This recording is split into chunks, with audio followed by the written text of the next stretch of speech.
कल supreme court में अरविंद केजरीवाल जी की बेल की हियरिंग थी। उस बेल की हियरिंग में भारतीय जनता पार्टी की सीबीआई ने सुप्रीम कोर्ट के सामने खड़े होकर बोला कि हमें इस मामले में एफिडेविट फाइल करने में समय चाहिए। आज हियरिंग मत करिए, हमें 1 हफ्ते का समय दीजिए, हमें 2 हफ्ते का समय दीजिए, हमें एफिडेविट फाइल करने में समय चाहिए। सुप्रीम कोर्ट भी क्या करता, जब वहां पे सीबीआई का वकील खड़े होकर बोलते हैं, केंद्र सरकार की सीबीआई बोलती है कि हमें समय चाहिए, तो सुप्रीम कोर्ट ने भी समय दिया और 2 हफ्ते बाद की तारीख अरविंद केजरीवाल जी के केस की लगा दी। लेकिन आज जिस एफिडेविट पर सीबीआई ने कहा कि हमें फाइल करने के लिए 1 हफ्ते का समय चाहिए, आज वो एफिडेविट दिल्ली के देश के हर अखबार में छपा हुआ है।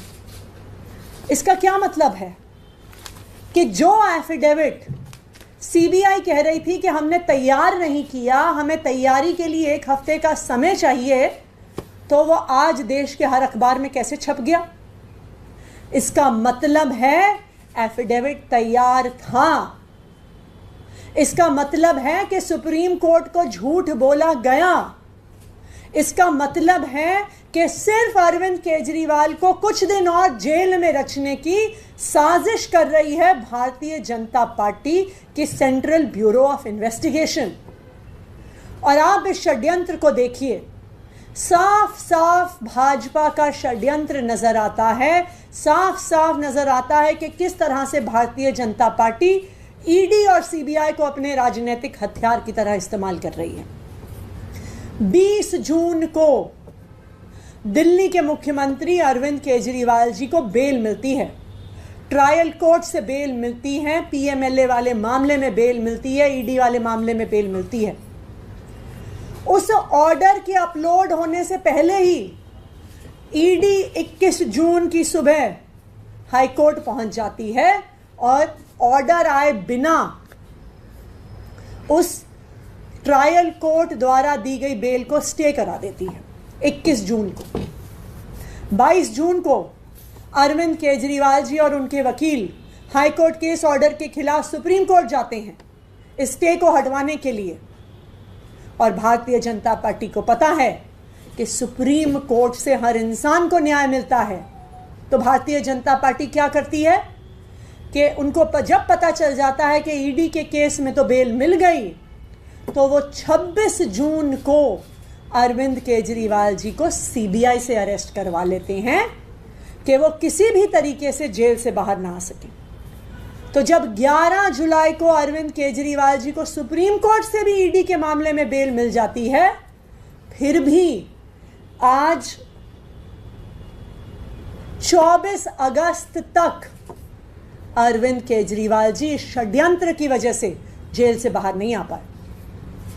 जब अरविंद केजरीवाल जी का ये मामला, सीबीआई की गिरफ्तारी का मामला सुप्रीम कोर्ट पहुंचता है, सीबीआई को 2 हफ्ते मिलते हैं, उनको जवाब फाइल करने को दिया जाता है, तो कल कोर्ट में सीबीआई आके खड़ी हो जाती है और कहती है कि हमें और समय चाहिए। ये अखबार इस बात को साबित कर देते हैं कि सीबीआई को समय नहीं चाहिए था। सीबीआई अपना एफिडेविट अखबार में दे सकती है, मीडिया को रिलीज कर सकती है, लेकिन सुप्रीम कोर्ट को नहीं दे सकती, क्योंकि उनको अरविंद केजरीवाल को लंबे से लंबे समय तक जेल में रखना है। और ये पहली बार नहीं है। जब मनीष सिसोदिया जी का केस सुप्रीम कोर्ट में लगा, तो इन्होंने बिल्कुल वही चीज करी। 15 जुलाई को हियरिंग थी मनीष सिसोदिया जी को। इसी तरह से भारतीय जनता पार्टी की ईडी और सीबीआई आके सुप्रीम कोर्ट को कहते हैं कि हमें और समय चाहिए, हम जवाब नहीं फाइल कर पाए हैं, और उसी वजह से 15 जुलाई की हियरिंग 29 जुलाई तक पोस्टपोन हो जाती है। लेकिन मैं भारतीय जनता पार्टी को ये कहना चाहूँगी कि वो चाहे जितनी भी कोशिश कर लें, जीत आखिरकार सच्चाई की होती है, जीत आखिरकार सच की होती है, जीत आखिरकार सत्य की होती है। हमने मनीष सिसोदिया जी के केस में भी देखा कि ईडी की तमाम कोशिशों के बावजूद, सीबीआई की तमाम कोशिशों के बावजूद उन्हें आखिरकार सुप्रीम कोर्ट से राहत मिली। और हमें इस बात का भी भरोसा है कि अरविंद केजरीवाल जी भी जल्द दिल्ली वालों के बीच में आएंगे। भारतीय जनता पार्टी का हर षड्यंत्र जो वो सीबीआई के माध्यम से रच रही है, ईडी के माध्यम से रच रही है, हर षड्यंत्र उनका फेल होगा।